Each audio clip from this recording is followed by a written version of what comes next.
साथियों नमस्कार। हम लोग उत्तर प्रदेश लोक सेवा आयोग द्वारा आयोजित राजकीय महाविद्यालय प्रवक्ता भर्ती परीक्षा के 2013 के हिंदी विषय के प्रश्न पत्र को सॉल्व कर रहे हैं। पिछले वीडियो में 20 नंबर क्वेश्चन तक हो गया था, आज हम लोग उसके आगे करेंगे। और इससे पहले 2013 के पहले जो परीक्षाएं आयोजित हुई थी उनके प्रश्न पत्र हम लोग सॉल्व कर चुके हैं। आप सब अवगत हैं कि लोक सेवा आयोग द्वारा गवर्नमेंट डिग्री कॉलेज की वैकेंसी आई हुई है। सभी विषय में बहुत अच्छी सीटें हैं, इसलिए यह आवश्यक है, खास करके हिंदी विषय पर हम लोग फोकस करते हैं अपने चैनल पर। तो हिंदी विषय की तैयारी करते समय यह आवश्यक है कि आप लोक सेवा आयोग द्वारा, उत्तर प्रदेश लोक सेवा आयोग द्वारा पुराने जो प्रश्न पत्र हुए हैं उनको अवश्य देखें। भले ही इस बार परीक्षा के पैटर्न में बदलाव हुआ है।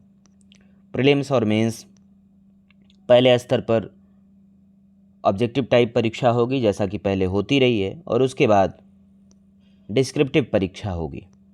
तो पहले चरण को पार करने के लिए जो सबसे क्रूशियल चरण भी होता है किसी भी परीक्षा का, यह आवश्यक है कि आप पुराने प्रश्न पत्र से अवगत हों, प्रश्न पूछने के तरीके से अवगत हों, और लोक सेवा आयोग किस तरह के प्रश्न, सिलेबस और प्रश्न पत्र में किस तरह का रिलेशन है, क्या टेक्स्ट से सवाल पूछे जा रहे हैं, फैक्ट से सवाल पूछे जा रहे हैं, किस चीज़ पर ज़्यादा फोकस है, तो इसको जानना आवश्यक है। इसलिए हम लोग कोशिश है कि आने वाले 20-25 दिन, एक महीना के अंदर सभी प्रश्न पत्र को, खास करके राजकीय महाविद्यालय के पेपर को देख लें। राजकीय महाविद्यालय के अलावा लोक सेवा आयोग राजकीय इंटर कॉलेज की भी परीक्षा कराता है, इसलिए कोशिश ये करेंगे कि राजकीय महाविद्यालय के साथ साथ राजकीय इंटर कॉलेज की जो जीआईसी, टीजीटी और पीजीटी की वैकेंसी के जो पेपर अभी तक हुए हैं उसके भी पेपर को देखा जाए, प्रश्न पत्र को देखा जाए। क्योंकि यदि एग्ज़ाम कराने वाली संस्था एक है और हिंदी विषय का प्रश्न पत्र है, तो हमें उसके हिंदी विषय के सभी प्रश्न पत्र को देख लेना चाहिए। आज शुरू करते हैं। 21 नंबर क्वेश्चन है, और आप सबसे एक रिक्वेस्ट है कि बहुत सारे लोग हैं चैनल पर आते हैं, वीडियोस देखते हैं, लेकिन चैनल को सब्सक्राइब नहीं करते हैं, लाइक नहीं करते। तो आपसे रिक्वेस्ट है कि चैनल को सब्सक्राइब कर लें, जिससे हमें मोटिवेशन मिले और हम आगे और प्रतिबद्धता के साथ वीडियो बनाएं। तो 21 नंबर क्वेश्चन है, अष्टछाप की स्थापना करने वाले हैं कौन है? बहुत प्रसिद्ध क्वेश्चन है, बहुत बार परीक्षाओं में पूछा गया है। ऑप्शन है वल्लभाचार्य, विट्ठलनाथ, कुंभनदास, छीत तो इसका सही उत्तर होगा ऑप्शन बी, विट्ठलनाथ। अष्टछाप की स्थापना करने वाले गोस्वामी विट्ठलनाथ हैं। विट्ठलनाथ ने सन 1565 में 4 वल्लभाचार्य और अपने शिष्यों को मिलाकर अष्टसखा या अष्टछाप की स्थापना की। तो ये भी पूछ लिया जाता है किस सन में किया, ये भी पूछ लिया जाता है कि 4 उनके शिष्य थे और 4 के किसके शिष्य थे। तो अष्टछाप में महाप्रभु वल्लभाचार्य गोस्वामी विट्ठलनाथ के शिष्य इस प्रकार हैं: कुंभनदास हैं, सूरदास हैं, परमानंदास हैं, कृष्णदास हैं, गोविंद स्वामी हैं, छीत स्वामी हैं, चतुर्भुज दास हैं और नंददास हैं।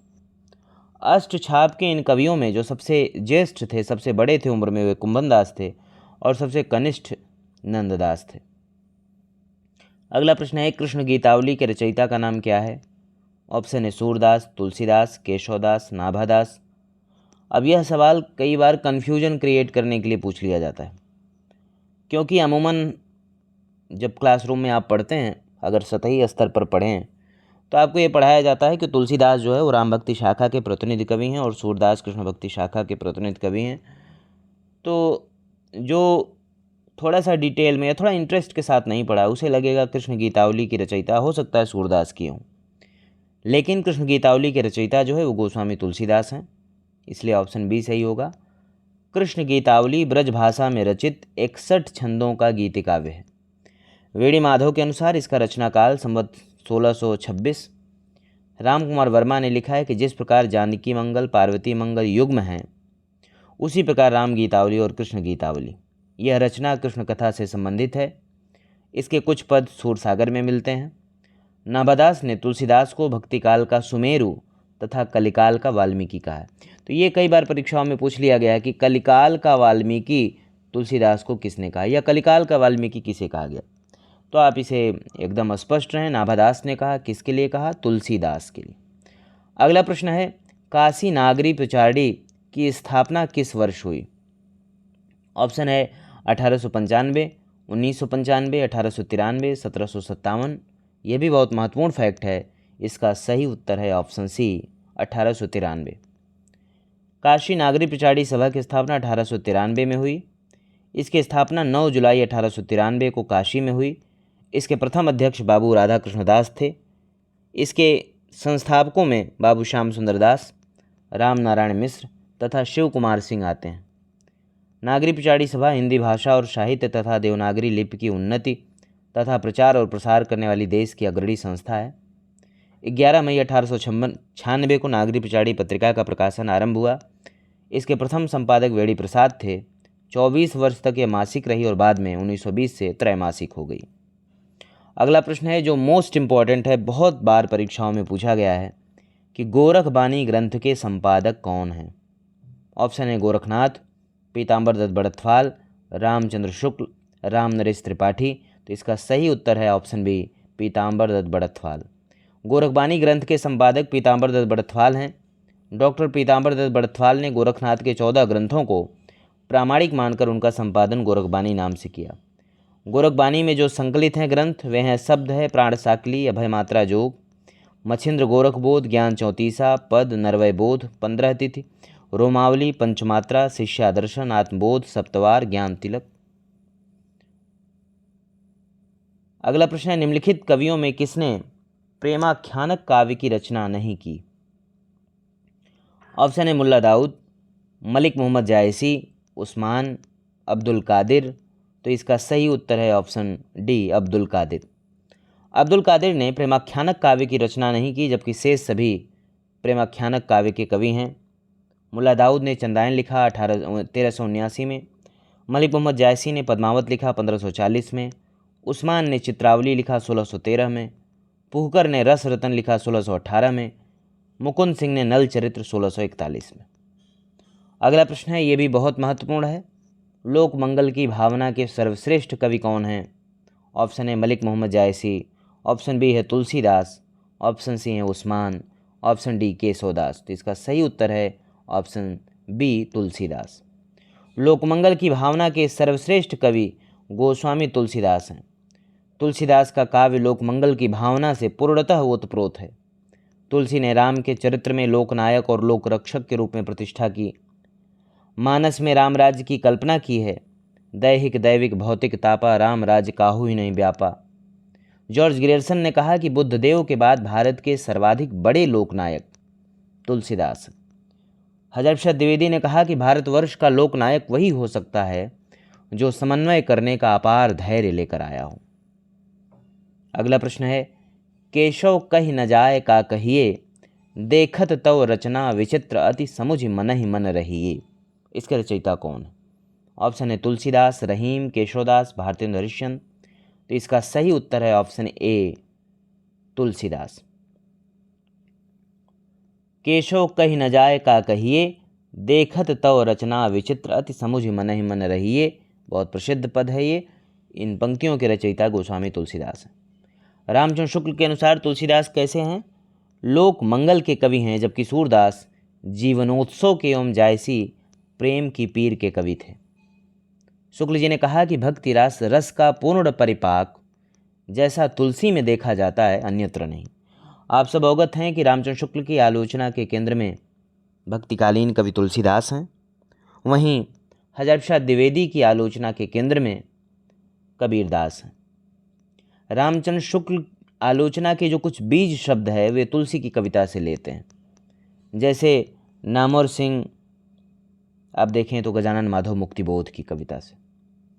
रामकुमार वर्मा के शब्दों में कि भक्ति की सर्वोच्च साधना ही तुलसी के धर्म की मर्यादा है।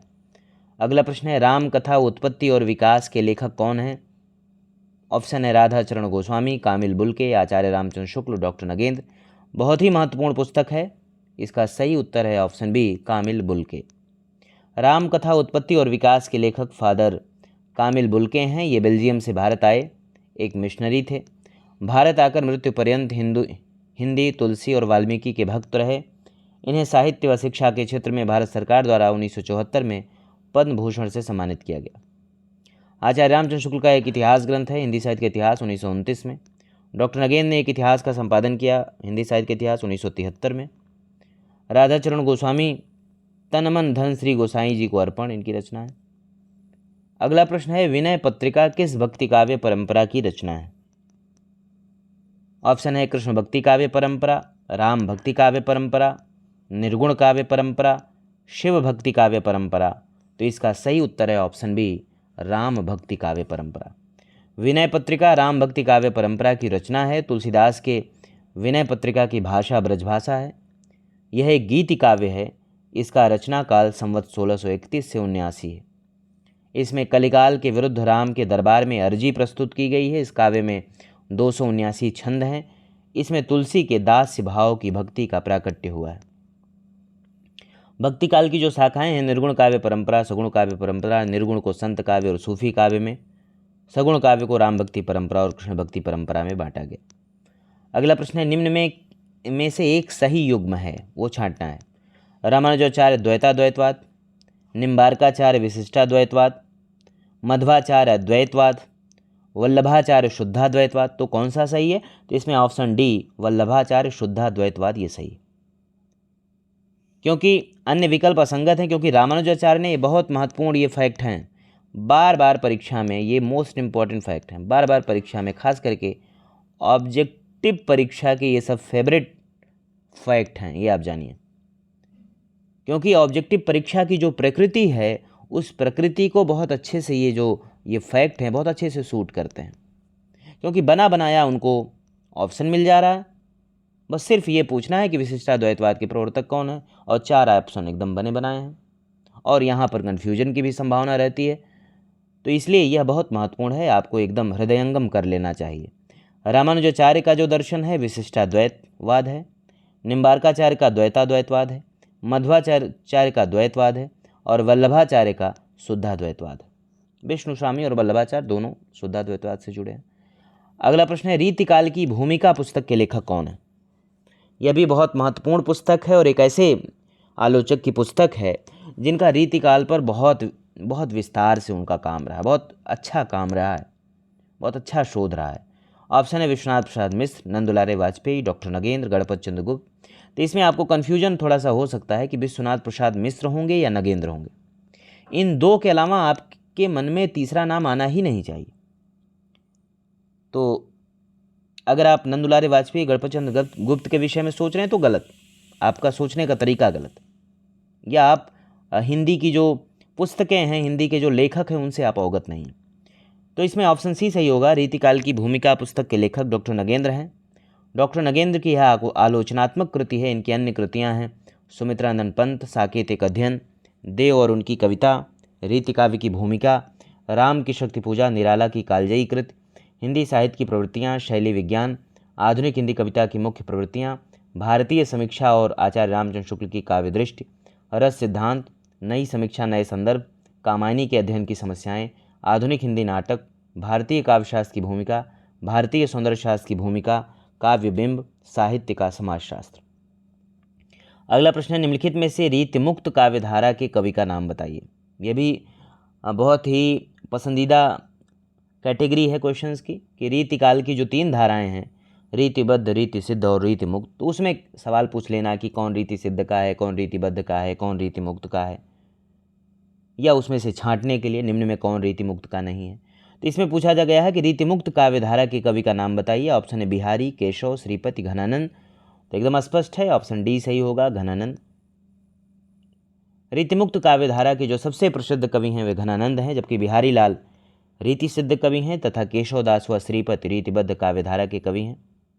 आचार्य रामचंद्र शुक्ल ने घनानंद के विषय में लिखा है कि ये साक्षात रसमूर्ति और ब्रजभाषा काव्य के प्रधान स्तंभों में हैं। घनानंद की प्रमुख कृतियां हैं सुजानसार, इश्कलता, विरह, लीला, वियोग वेल, कोकसार, कृपाकंद, रस केलिवल, यमुना यस। अगला प्रश्न है, एक थाल मोती से भरा, सबके सिर पर औंधे धरा, चारों ओर वह थाली फिरे, मोती उससे एक न गिरे। यह पंक्ति किसकी है? ऑप्शन है विद्यापति, खुसरो, कबीर, जायसी। तो इसका सही उत्तर होगा ऑप्शन बी, खुसरो। एक थाल मोती से भरा, सबके सिर पर औंधा धरा, चारों ओर वह थाली फिरे, मोती उससे एक न गिरे। यह अमीर खुसरो की पंक्तियाँ और बहुत प्रसिद्ध हैं। जब भी आप अमीर खुसरो को पढ़ते हैं तो ये जो पहेलियाँ मुकरियाँ आपको जरूर दिखती हैं। उपरोक्त पंक्तियाँ अमीर खुसरो की हैं। इनका वास्तविक नाम अबुल हसन, ये भी कई बार पूछा गया है। इनके प्रमुख ग्रंथ खालिक बारी हैं, पहेलियाँ मुकरियाँ हैं, दो सुखने गज़ल है। विद्यापति की पंक्ति है, देसिल बैना सब्जन मिठा ते तैसन जपो होट्टा। रसखान के मानुस हों तो वही रसखान, बसों ब्रज गोकुल गाँव के ग्वालन। घनानंद कहते हैं, अति सूधो सने को मार्ग है, जहाँ नयु सयानप बाग नहीं। अगला प्रश्न है, निम्न कवियों में किसे प्रेम के पीर का कवि कहा गया? ऑप्शन है विद्यापति, खुसरो, रसखान, घनानंद। तो इसका सही उत्तर होगा ऑप्शन डी, घनानंद। रीतिकालीन कवि घनानंद को प्रेम की पीर का कवि कहा गया। घनानंद की प्रेयसी का नाम सुजान था। इनके काव्य में सुजान शब्द जो है वो कृष्ण यानी नायक के लिए एवं राधा के लिए प्रयुक्त हुआ है। आचार्य रामचंद्र शुक्ल ने घनानंद के विषय में लिखा कि प्रेम की पीर के कवि जिनके काव्य में मौन मधि पुकार है। कहते हैं कि प्रेम की पीर ही को लेकर इनकी वाणी का प्रादुर्भाव हुआ। प्रेम मार्ग का ऐसा प्रवीण और धीर पथिक तथा जबादानी का ऐसा दावा रखने वाला ब्रज भाषा का दूसरा कवि नहीं हुआ। रसखान कहते हैं कि मानुष हों तो वही रसखान, बसों ब्रज गोकुल गांव के ग्वारन। घनंद कहते हैं, अति सूधो सने को मार्ग है, जहाँ नई को सयानप बांक नहीं। अगला प्रश्न है, अमी हलाहल मदभरे श्वेत श्याम रतनार किस कवि की पंक्ति है? और बहुत महत्वपूर्ण पंक्ति है। ऑप्शन है बिहारी, केशव, रसलीन, मतिराम। तो इसका सही उत्तर होगा रसलीन। अमी हलाहल मदभरे श्वेत श्याम रतनार, जियत मरत झुक झुक परत जेह चितवत एक बार। बहुत महत्वपूर्ण पंक्ति है, कई बार परीक्षाओं में ये पूछा गया है ये फैक्ट। तो अमी हलाहल मदभरे श्वेत श्याम रतनार पंक्ति के लेखक रसलीन हैं। रसलीन का मूल नाम भी जानना जरूरी है। इनका मूल नाम सैयद गुलाम नबी है। उक्त पंक्ति इनकी जो प्रसिद्ध कृति है, सर्वाधिक प्रसिद्ध कृति, ये मोस्ट इंपॉर्टेंट है। सर्वाधिक प्रसिद्ध कृति क्या? अंग दर्पण की प्रसिद्ध पंक्ति है। अंग दर्पण में 180 दोहे संकलित हैं। रसलीन ने इसे ब्रजवाणी सीखनी रची ऐसा घोषित किया। मुख छवि निरख चकोर अरु, तन पानिप लखमीन इनकी अन्य प्रसिद्ध पंक्ति है। अगला प्रश्न है, निम्न में कौन सा रासो आलाखंड के नाम से प्रसिद्ध है? ऑप्शन है पृथ्वीराज रासो, खुमान रासो, परमाल रासो, बीसलदेव रासो। तो इसका सही उत्तर है ऑप्शन सी, परमाल रासो। परमाल राजा परमर्दिदेव लिखित परमाल रासो ग्रंथ आलाखंड नाम से प्रसिद्ध है। इसके रचयिता जगनिक हैं। यह एक लोक ग्रंथ काव्य है। परमाल रासो में कलिंजर के राजा परमाल एवं उनके आश्रित दो सरदार आल्हा और उदल की वीरता का वर्णन है। आल्हा शैली में रचित परमाल रासो लोक ग्रंथ काव्य है। हजारी प्रसाद द्विवेदी ने पृथ्वीराज रासो की तरह इसे भी अर्ध प्रामाणिक रचना माना है। आलाखंड में बच्चन सिंह कहते हैं, आलाखंड में श्रृंगारिक वर्णन का एकांत अभाव है। पृथ्वीराज रासो चंद्रबरदाई की रचना है। खुमार रासो दलपत विजय की, बीसल देव रासो नरपत नाल की और परमाल रासो जगनिक की। अगला प्रश्न है, जगत विनोद किसकी रचना है? ये भी बहुत महत्वपूर्ण है। ऑप्शन है चिंतामणि, तोष, पद्माकर, रसलीन। तो इसमें सही होगा ऑप्शन सी, पद्माकर। जगत विनोद की रचना रीतिकालीन कवि पद्माकर ने की है। रीतिकाल में ऋतु वर्णन के लिए प्रसिद्ध कवि पद्माकर लक्षण ग्रंथ लिखने वाले रीतिकाल के अंतिम प्रसिद्ध कवि हुए। आचार्य हजारी प्रसाद द्विवेदी के अनुसार भाषा पर इनका बहुत ही व्यापक अधिकार था। सूक्ति योजना में बिहारी के समकक्ष हैं, पर श्रृंगार रस के प्रसंग में इनके अनुभावों अलंकारों की योजना निसंदेह बहुत उत्तम कोटि की है। पद्माकर के अन्य ग्रंथ हैं हिम्मत बहादुर बिरदावली, जगत विनोद, गंगा लहरी, राम रसायन, प्रबोध पचासा, पद्माभरण, हितोपदेश का भाषानुवाद। अगला प्रश्न है, काव्य विवेक के रचनाकार कौन है? ऑप्शन है देव, मतिराम, चिंतामणि, केशव। तो इसका सही उत्तर होगा ऑप्शन सी, चिंतामणि। काव्य विवेक के रचनाकार चिंतामणि हैं। रीतकालीन आचार्यों में प्रथम चिंतामणि त्रिपाठी के विषय में शुक्ल जी का कहना है कि चिंतामणि ने काव्य के सब अंगों पर ग्रंथ लिखे हैं। इनकी भाषा ललित और सानुप्रास होती थी। अवध के पिछले कवियों की भाषा देखते हुए इनकी ब्रज भाषा विशुद्ध दिखाई पड़ती है। विषय वर्णन की प्रणाली भी मनोहर है। ये वास्तव में एक उत्कृष्ट कवि थे। हिंदी रीति ग्रंथों की परंपरा चिंतामणि त्रिपाठी से चली, अतः रीतिकाल का आरंभ उन्हीं से मानना चाहिए। ऐसा कौन कह रहा है? रामचंद्र शुक्ल। चिंतामणि की रचनाएं हैं रसविलास, चंद्र विचार पिंगल, श्रृंगार मंजरी, कविकुल कल्पतरु, कृष्णचरित, काव्य विवेक, काव्य प्रकाश, कवित्व विचार, रामायण आदि। अगली पंक्ति जो बहुत ही महत्वपूर्ण है, आप कोई भी इतिहास की किताब उठाइए उसमें आपको ये पंक्ति मिल जाएगी।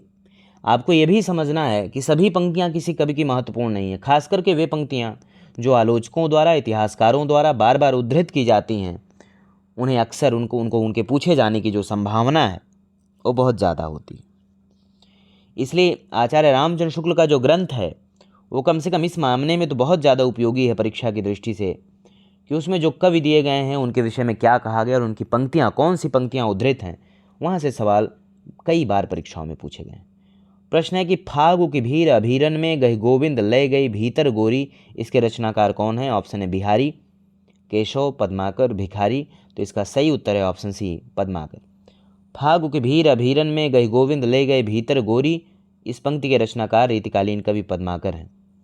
जबकि बिहारी की पंक्ति है, या अनुरागी चित्त की गति समझो नहीं कोई, ज्यों ज्यों बूढ़े श्याम रंग त्यों त्यों उज्ज्वल हो। केशवदास कहते हैं, ताते रुचे सुसोच के कीजिए सरस कवित। भिखारीदास कहते हैं, तुलसी गंग दुओ भय सुकविन के सरदार, इनके काव्य में मिली भाषा विविध प्रकार। अगला प्रश्न है, कामायनी को, यह भी बहुत महत्वपूर्ण प्रश्न है, कामायनी को छायावाद का उपनिषद किसने कहा? ऑप्शन है डॉक्टर नगेंद्र ने, गजानन माधव मुक्तिबोध ने, इंद्रनाथ मदान ने, शांतिप्रिय द्विवेदी ने। तो इसका सही उत्तर होगा ऑप्शन डी, शांतिप्रिय द्विवेदी ने। कामायनी को छायावाद का उपनिषद शांतिप्रिय द्विवेदी ने कहा। छायावाद के प्रमुख कवि जयशंकर प्रसाद की कामायनी महाकाव्य के विषय में जो महत्वपूर्ण मत हैं उसको देख लेते हैं। कामायनी मानव चेतना के विकास का महाकाव्य है, ऐसा डॉक्टर नगेंद्र ने कहा। कामायनी एक फैंटेसी है, ये फैंटेसी भी बहुत बार पूछा गया, फैंटेसी किसने माना? तो मुक्तिबोध ने। कामायनी एक असफल कृति है, इंद्रनाथ मदान कहते हैं। कामायनी नए युग का काव्य है, नंदुलारे वाजपेयी कहते हैं।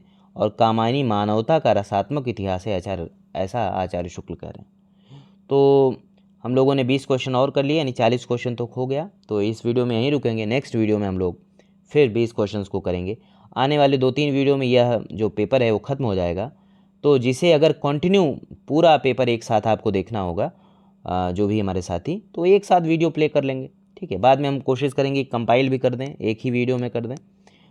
लेकिन अभी आपको करने की आवश्यकता यही है कि जितना पढ़ाया जा रहा है 20 मिनट 25 मिनट की का जो वीडियो है उसको देख करके आप जल्दी से जल्दी चीज़ों को समझें, क्वेश्चंस को समझें और अपना जो पढ़ाई का जो तरीका है, अपने पढ़ाई के डेली के शेड्यूल में क्वेश्चन सॉल्व करने का कुछ समय निर्धारित कर लें। आधा घंटा, 1 घंटा, 1.5 घंटा जो भी आप दे पाएँ, ज़रूर क्वेश्चन सॉल्व करने के लिए दें। कई बार जो फैक्ट आप सीधे तौर पर रटते हैं, जो नहीं याद होता, वे क्वेश्चन सॉल्व करने पर वो तैयार हो जाते हैं, दिमाग में अंकित हो जाते हैं। वे कई बार परीक्षाओं में गलत होने पर वे सवाल आपके फिर बाद में नहीं गलत होते। इसलिए गलती से सुधार, पुरानी कमियों से सुधार करें।